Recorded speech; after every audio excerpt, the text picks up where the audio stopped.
은혜가 여러분의 삶에 함께 하시기를, 또 예배 자리에 함께 하시기를 주님의 이름으로 축복합니다. 우리 옆에 분하고 한번 인사 한번 합시다. 우리 예배에 은혜 받으시고 또 기도의 자리에서 응답 받으십시오. 시작. 아멘. 하나님께서 우리 기도에 응답하실 줄로 믿습니다. 출애굽기 3장은 모세의 소명장이다, 그렇게 알고 있습니다. 광야에서 40년 가까이 잊혀진 존재로 살아가던 모세에게 하나님이 친히 나타나셨어요. 세상에서 잊혀진 존재로 사람들은 다 나를 잊었을 거야, 자기 자신도 하나님의 사명을 잊고 살아갔던 이 모세에게 하나님께서 찾아오셨어요. 모세를 잊지 않고 모세에게 친히 임하셨다라고 하는 거예요. 그래서 저는 이 3장의 말씀이 너무나 감격스러운 거예요. 하나님이 모세를 잊지 않으셨구나. 그래서 감사한 것이죠. TV에서 어떤 연예인이 이렇게 이야기를 하더라고요. 자신이 이제 연예 활동을 중단하고 제주도에 가서 이제 살았는데, 그때마다 자기 마음속 깊숙한 곳에 이러다가 사람들에게 잊혀지는 것이 아닌가, 그런 걱정이 들었다는 거예요. 겉으로는 나는 그런 건 신경 쓰지 않습니다, 그렇게 쿨하게 난 하고 싶은 대로 살아갑니다, 그렇게 말했지만 정작 마음 깊숙한 곳에 이러다가 내가 진짜 사람들에게 잊혀진 존재가 되는 것은 아니냐, 그게 두려웠다라고 하는 거예요. 저 그 말이 너무나 솔직하게 들리더라고요. 연예인들 마음속에 그런 생각이 왜 들지 않겠습니까? 잊혀지지 않고 싶은 마음인 거예요. 내가 한때는 정말 스타였는데 사람들이 다 나를 알아봐주고 대단하게 살았는데 시간이 지나가다 보니까는 사람들이 잊혀지는 것은 아닌가, 내가 그냥 이렇게 살아가게 되는 것은 아닌가, 그런 마음이 들었다라고 하는 것이죠. 이게 연예인에게만 드는 마음이 아니라 평범한 사람들에게도 충분히 들 수 있는 마음인 것만 같은 거예요. 내가 그래도 사람들에게 기억되고 싶은 거죠. 사람들에게 그래도 좋은 사람으로 기억되고 인정도 받고 싶고, 나는 그런 거 신경 쓰지 않는다 말하지만 그런 생각이 있는 거예요. 그런데 가만히 들여다보면 신앙인들에게는 또 하나의 생각이 있는 거예요. 내가 사람들에게 기억됐으면 좋겠고, 또 하나는 내가 하나님에게도 잊혀지지 않는 존재가 되고 싶은 거예요. 내가 이렇게 힘들어하고 있는데 하나님이 나를 잊으시면 안 된다. 내가 이렇게 열심히 기도하고 있는데 하나님이 나를 잊으시면 안 된다. 내가 지금 이 상황 속에서 하나님이 나를 기억해 줬으면 좋겠다라고 하는 거예요. 오늘 말씀을 보시기 바랍니다. 하나님께서 어느 날 정말 우연처럼 모세에게 떨기나무의 불꽃으로 나타나신 거예요.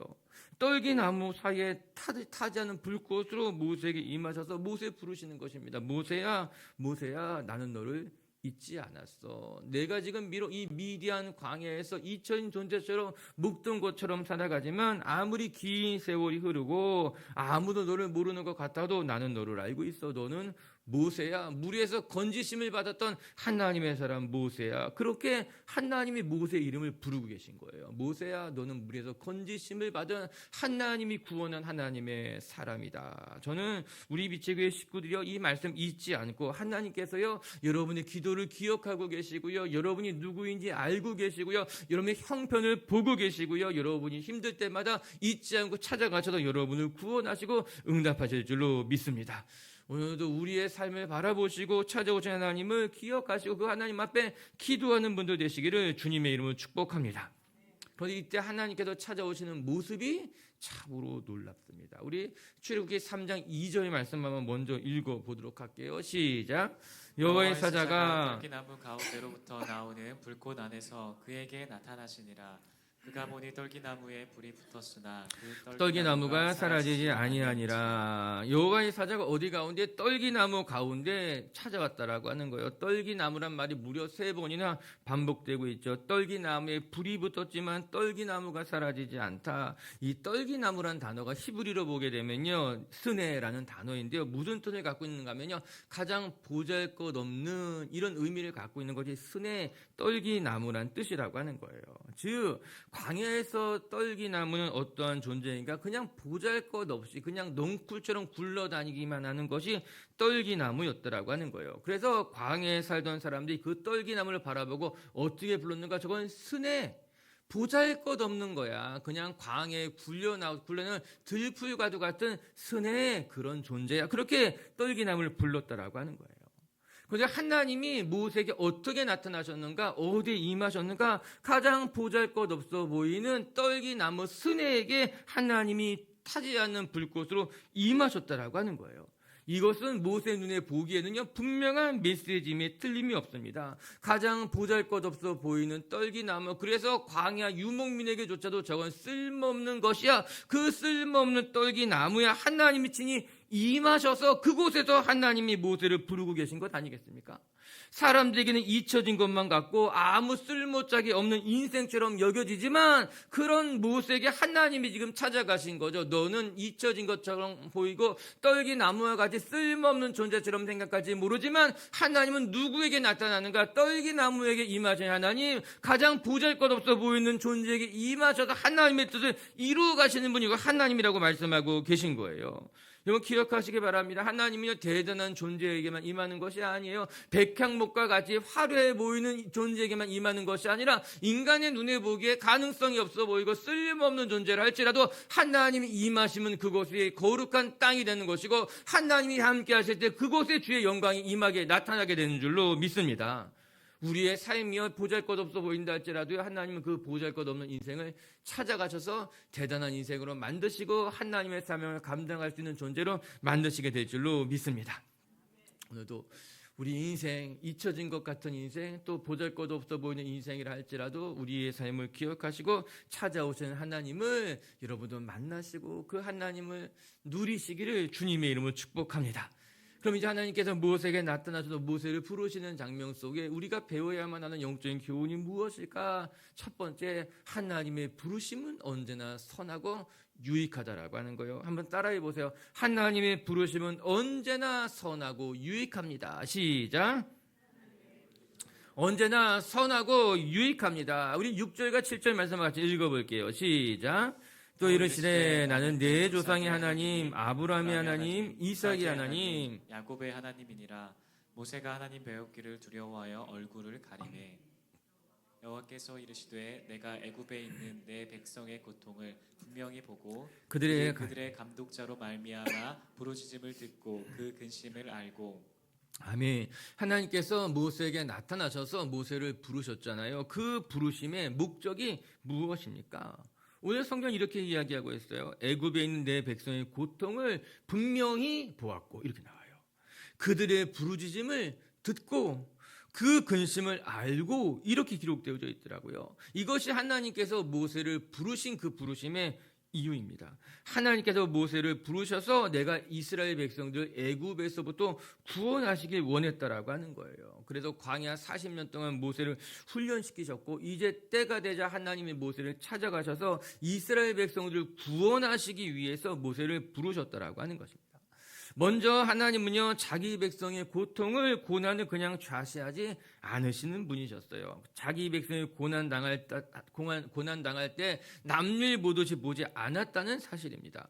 오늘 성경은 분명히 이야기하고 있죠. 내가 그들의 고통을 보고 그들의 부르짖음을 듣고 그들의 근심을 알고 있다. 여러분 이 동사를 한번 살펴보시기 바랍니다. 다 감격스러운 동사들인 거예요. 하나님이 우리를 보고 우리의 부르짖음을 듣고 우리의 모든 근심을 알고 계시다라고 하는 것이죠. 이게 하나님께서 우리를 대하시는 하나님의 모습, 그 동사를 아주 잘 말해주고 있는 것 아니겠어요? 하나님이 눈이 어디에 이스라엘 백성을 향해 있다는 거예요. 그들이 지금 어떠한 처지에 있는지 보고 계시고 하나님의 귀가 활짝 열려 있어요. 우리의 기도에 우리의 부르짖음에 하나님의 귀가 활짝 열려 있어서 다 듣고 계시다라고 하는 거예요. 그것뿐만 아니라 우리의 형편을 누구보다도 하나님이 잘 알고 계시다는 거죠. 보고 듣고 알고 계시다. 이 세 개의 동사는 정말 엄청난 위로가 되는 거예요. 우리에게 축복이 된다라고 하는 거예요.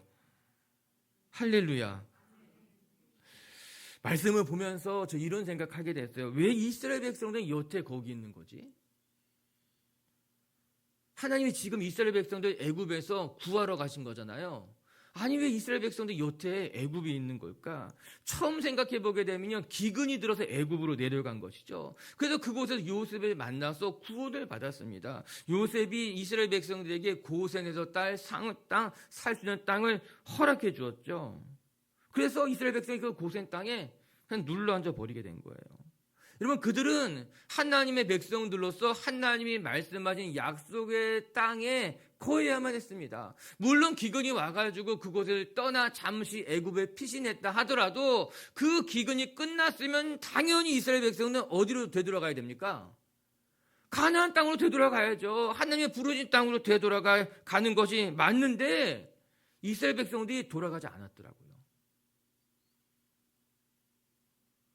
기근이 지났는데도 불구하고, 고난이 끝났는데도 불구하고 그냥 고센 땅에 눌러앉아 버린 것입니다. 왜 눌러앉았겠습니까? 요셉이 그들을 보호해 준 거죠. 고센이라고 하는 좋은 땅을 허락한 것이죠. 나일강이라고 하는 풍요로운 강이 그들 곁에 있으니까는 이스라엘 백성들이 하나님이 부르신 땅으로 돌아갈 생각하지 않고 그냥 애굽에 눌러앉아 버리게 된 것입니다. 여기 있으니 훨씬 나은 것 같아. 우리를 도와주는 애굽의 총리도 이스라엘 사람이래. 여기에는 좋은 것들이 다 있으니까는 현실에 안주해 버리게 된 것이죠. 그리고 현실에 안주하다 보니까요, 애굽을 떠날 생각을 잊게 된 것이죠. 그러다 보니까 어떻게 됐습니까? 결국에는 애굽의 노예로 400년 동안 눌러 앉게 된 것이에요. 너무너무 안타깝죠. 그리고 그제서야 이스라엘 백성이 하나님 앞에 부르짖게 된 거예요. 죽겠습니다. 힘듭니다. 편안할 때는 그곳에 안주해버렸지만 저는요, 우리가 이거 잘 보고 배워야 되겠다. 여러분, 우리가요, 세상에 안주하다 보면요, 하나님의 사명을 잃어버리게 되는 거예요. 세상의 편안함에 안주하다 보면요, 자신의 정체성을 잃어버리게 되고 그냥 애굽의 세상에 눌러앉아 버리게 된다라고 하는 것입니다. 이거 두려운 거예요. 세상이 내게 편안함을 주잖아요. 세상이 내게 안락을 주잖아요. 여러분, 그것이 나를 잠들게 한다면요, 그것처럼 무서운 것이 없다라고 하는 거예요. 우리 빛의 교회 식구들이요, 세상의 편안함, 세상에 안주하지 마시고 여러분이 누구인지, 여러분의 부르심이 무엇인지 늘 기억하시고 부르심 속에 살아가기를 주의 이름으로 축복합니다. 다시 본문으로 되돌아오면 하나님이 그들의 부르짖음을 듣고 이제 그곳에서 안주하며 살다가 이제 안 되겠는 거예요. 너무너무 힘든 거예요. 이것이 잘못된 것이구나 깨닫고 하나님 앞에 부르짖을 때 그 부르짖음을 듣고 그들을 구원하기 위해서 하나님의 모세를 찾아갔고 모세를 부르셨다라고 하는 거예요. 오늘도 세상에 눌러앉아 있는 우리들에게 하나님이 나타나셔서 여러분을 흔들어 깨우신다면 일어나시기를 주의 이름을 축복합니다. 세상에 안주해서 하나님을 잊고 하나님의 백성으로서의 정체성을 잊고 살아가다가 하나님이 여러분에게 나타나셔서 여러분의 이름을 부른다면 하나님, 내가 다시 일어나겠습니다. 내가 다시 하나님의 약속 속에 주의 부르심을 기억하겠습니다. 고백할 수 있는 저와 여러분 되시기를 주님의 이름으로 축복합니다. 그리고 나서 이 하나님의 부르심은 뜻이 선명하더라고요. 하나님께서 왜 모세를 부르셨는가? 이스라엘 백성들의 부르짖음을 듣고 그들을 구원하기 위함이구나. 오늘 성경 이야기 말씀하고 있는 것 아니겠습니까? 여러분, 하나님의 부르심은요, 늘 선하고 하나님의 부르심은 늘 아름답고 하나님의 부르심은 우리를 위한 부르심이라고 하는 거예요. 여러분, 하나님이 여러분에게 사명을 주시잖아요. 하나님이 여러분에게 헌신을 요구하시잖아요. 그러면 그 부르심은 우리에게 유익한 것임을 기억해야 되는 거예요. 때로는 하나님이 왜 나를 부르신 것일까? 하나님이 왜 내게 이런 사명의 자리를 주고 왜 내게 이런 헌신을 요구하시는 것일까? 그거 다 이해하지 못한다 할지라도 우리가 기억해야 될 건 하나님의 부르심은 언제나 선하고 하나님의 부르심은 언제나 유익하여서 그 부르심에 순종하는 것이 우리에게 복되다라고 하는 것입니다. 여기서 아멘이 크게 나왔으면 좋았을 텐데. 다시 한번 해볼게요. 여러분, 하나님이 여러분을 부르시잖아요. 그 부르심은 언제나 선하고 아름다우며 그 부르심은 우리에게 유익한 것이에요. 우리 8절 말씀 한번 읽어볼까요? 8절의 말씀 시작. 내가 내려가서 그들을 애굽인의 손에서 건져내고 그들을 그 땅에서 인도하여 아름답고 광대한 땅, 젖과 꿀이 흐르는 땅, 곧 가나안 족속, 헷 족속, 아모리 족속, 브리스 족속, 히위 족속, 여부스 족속의 지방에 데려가려 하노라. 아멘. 하나님이 모세를 부르신 것은 하나님이 데려가기 위함이라. 어디로? 젖과 꿀이 흐르는 땅으로, 아름다운 땅으로, 하나님이 예비하시는 땅으로 데려가기 위함이라고 하는 거예요. 너무너무 귀하고 너무너무 감사한 것 아니겠습니까? 여러분, 하나님께서 우리를 부르신 것은 젖과 꿀이 흐르는 땅으로 가게 하기 위해서 우리를 부르셨다라고 하는 거예요. 할렐루야. 옛날에 우리 아버님이 저 어렸을 때 저에게 해주셨던 말이 있는 거예요. 너 아빠 말 들으면 자다가도 떡이 생긴다. 그런 이게 들어보셨죠, 우리? 네, 맞아요. 그래, 너 내 말 잘 들으면 자다가도 떡이 생기는 거야. 어떨 땐 정말 자고 있는데 떡을 가지고 오셔서 저를 깨우시기도 했어요. 그거 봐라, 자다가 떡이 생기지 않냐. 여러분, 하나님의 부르심에 순종하면 그 뜻이 무엇인지 하나님의 깊은 속 마음을 다 헤아리지 못해도 하나님의 말씀에, 하나님의 부르심에 순종하면 자다가도 떡이 생기고, 그 길에 순종하여 걸어가다 보면 알 수 없는 축복이 여러분의 삶에 충만하게 채워지게 될 줄로 믿습니다. 그 하나님의 부르심을 늘 기뻐하고 감사하고 그 하나님의 부르심에 함께 하시는 저와 여러분들이 되시기를 주의 이름으로 축복합니다. 여기 숨겨진 하나의 흥미로운 것이 있는데, 여러분 8절의 말씀을 가만히 보면요, 이런 말이 나오잖아요. 주어가 하나님이에요. 내가 데려가서 그들을 이제 약속의 땅에 이끌어 가겠다고 하는 것은 하나님이 하시겠다는 거, 하나님이 하겠다라고 하는 거예요. 이게 주어예요. 그런데 흥미롭게 하나님이 가시겠다고 하는데 모세를 부르셔도 모세를 보내고 계시는 거죠. 이게 무슨 의미일까요? 즉 하나님께서 행하시기 전에 모세를 앞서 보내신다는 거죠. 즉 하나님의 부르심이라고 하는 것은 하나님이 행할 일을 우리에게 맡기시고 하나님이 가실 곳에 우리를 먼저 보내시는 것. 그게 하나님의 역사라고 하는 거예요. 부르심이라고 하는 거예요. 여러분, 예수님께서도 제자를 둘씩 짝지어 보낼 때 무엇이라 말합니까? 예수님이 가실 고을에 앞서 그들을 보내셨다라고 하는 거예요.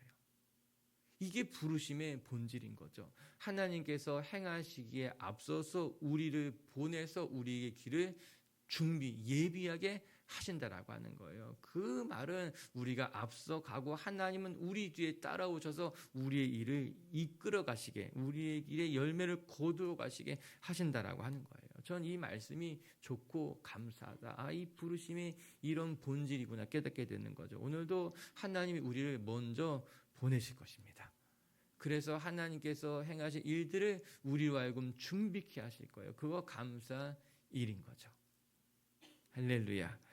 하나님의 뜻을 이 땅에 이루시기에 앞서서 저와 여러분을 앞서 보내실 때에 그 부르심에 순종하며 정말 주님의 길을 잘 예비하시는 멋진 주의 백성들이 되시기를 주님의 이름으로 축복합니다. 두 번째, 또 오늘 말씀 중에 배우게 될 거, 하나님의 부르심이란 무엇인가? 하나님이 우리를 부르실 때는 그것을 감당할 만한 힘을 항상 주신다. 오늘 말씀 11절 같이 읽겠습니다. 시작. 모세가 하나님께 아뢰되 내가 누구이기에 바로에게 가며 이스라엘 자손을 애굽에서 인도하여 내리이까. 아멘. 내가 누구이기에, 하나님께서 모세를 부르시자 모세의 대답이에요. 내가 누구이기에 이 일을 감당할 수 있겠습니까? 모세가 자기 자신을 바라볼 때 자신은 그런 만한 위인이 아니라고 하는 것입니다. 사실 지금 모세의 모습은 어떻게 보면 초라합니다. 과거에야 그는 왕자였고 젊고 힘도 있었지만 지금 미디안 광야에서 이제 목동 일을 하는 모세는 그냥 광야의 양치기에 불과했다라고 하는 거죠. 그냥 쉽게 말하면 그는 아무것도 아닌 존재라고 하는 거예요. 그렇게 보이는 것이죠. 저는 여기서 두 가지 정도를 생각해 보게 됩니다. 하나님의 부르심에는 하나님의 때가 있구나. 그리고 그 하나님의 때는 하나님이 정하는 것이고 가장 정확하구나. 여러분, 모세의 모습을 한번 보십시오. 지금 그의 나이가 80의 할아버지예요. 이스라엘 백성들을 출애굽하기에는 좀 다소 무리가 있어 보이는 나이입니다. 그의 고백과도 같이 내가 누구이기에 이스라엘을 이끌어 갈 수 있겠습니까? 반면 그가 광야로 나가기 전 40 이전에는 그 모세가 하나님의 일을 감당하기에 가장 적합한 때처럼 가장 왕성한 나이죠. 모세가 하나님의 부르심을 받았던 나이가 80이 아니라 40이었다면 광야에 있을 때가 아니라 애굽의 왕자로 있을 때가 더 적합해 보이는 것만 같은 거예요. 그때가 이스라엘의 리더가 되기에는 적격이지, 아주 좋은 때이지. 근데 그때 하나님께서 모세를 부르지 않으시고 오히려 광야 40년이 지난 이후에 하나님이 모세를 부르시는 것은 무엇인가? 또한 여러분, 과거의 모세는 오늘 우리가 어제 살펴본 것 같이 모세는 애굽의 모든 학문과 지식을 통달한 사람이다. 이 사도행전에 나왔던 말씀이죠. 그래서 이스라엘의 리더가 되기에는 너무나 적격이었던 사람 아니었어요? 여러분, 이스라엘 사람들 중에요, 모세만한 사람은 전혀 없었습니다. 그들은 다 애굽의 노예로 제대로 공부했던 사람들이 아니잖아요. 그런데 모세만큼은 완전히 다른 사람이었죠. 애굽의 모든 학문과 지식을 통달한 사람으로서 지금 이스라엘 사람들을 이끌어가기에 모세는 급이 달랐던 완전한 어떤 리더의 모습으로 영웅과도 같은 모습이었던 것 아니겠어요? 대단한 사람이죠. 그렇다면 그때 이스라엘 사람들이 보기에 모세가 나타나가지고 하나님이 우리를 부르셨다, 나가자 말했다면 이스라엘 사람들이 모세의 리더십에 어느 하나 반기를 들지 못했을 것입니다. 다 모세를 쫓아가는 것에 주저하지 않았을 것 같은 거죠. 그런데 그때 하나님이 모세를 부르지 않았습니다. 오히려 광야 40년이라고 하는 정말 길고 긴 그 연단의 시간을 지난 이후에야 하나님이 모세에게 나타나셨죠. 여기에서 이게 하나님의 때구나. 하나님의 때가 되어야지만 하나님이 우리를 부르시고 우리를 통해 일하시는구나. 여러분, 하나님의 부르심, 하나님의 때는 정확합니다. 인간적인 인간의 눈에 보기에는 늦은 것 같고 인간의 관점으로는 이해하지 못한다 할지라도 여러분 기억하십시오. 여러분을 부르시는 그 하나님의 부르심, 하나님의 때는 가장 정확하며 하나님이 필요하실 때 부르실 것이다. 그래서 하나님의 생각과 우리의 생각이 다른 것입니다. 하나님의 때와 인간이 생각하는 때가 다를 수밖에 없는 거죠. 인간은 힘이 좋을 때가 적기라고 생각하지만 하나님은 너의 힘이 빠질 때가 적기라고 말합니다. 하나님만 바라볼 수 있는 그 시기가 적기라고 하는 거예요. 자기 의대로 살아가는 것이 아니라 순종할 준비가 되어 있을 때가 하나님 보시기엔 가장 정확한 시간이라고 하는 겁니다. 우리 빛의 교회 성도 여러분, 여러분의 시간을 살지 마시고 하나님의 시간을 살아가는 연습을 하시기를 주님의 이름으로 축복합니다. 내가 원하는 것을 요구하며 나의 때를 요구하는 기도가 아니라 하나님의 때를 분별하며 하나님의 때에 순종할 줄 아는 기도가 되시기를 주님의 이름으로 축복합니다. 그리고 이제 하나님께서 나타나서 그 하나님의 때에 모세에게 임하시고 그 사명을 감당할 만한 힘도 주신다는 거예요. 12절의 말씀 한번 같이 읽어볼게요. 시작. 하나님이 이르시되 내가 반드시 너와 함께 있으리라. 내가 그 백성을 애굽에서 인도하여 낸 후에 너희가 이 산에서 하나님을 섬기리니 이것이 내가 너를 보낸 증거니라.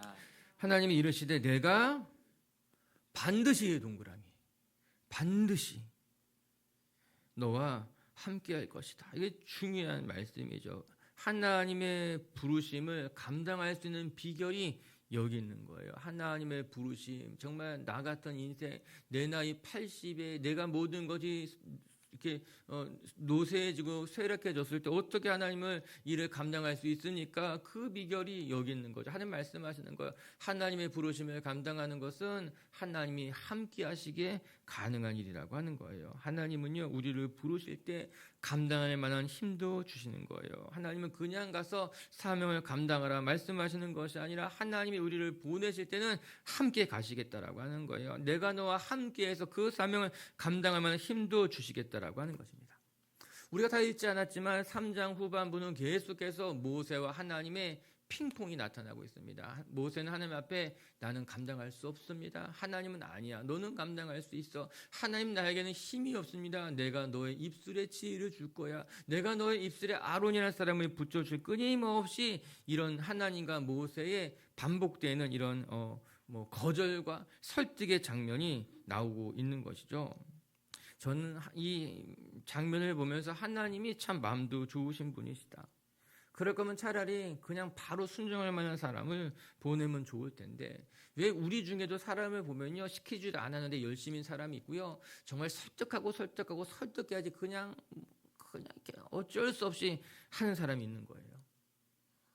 하나님 차라리 그냥 하겠다고 하는 사람 얼른 시켜버리면 될 텐데 왜 이렇게 모세를 설득해서 이 일을 하게 하시는 것일까? 그 생각이 문득 제 마음속에 드는 거예요.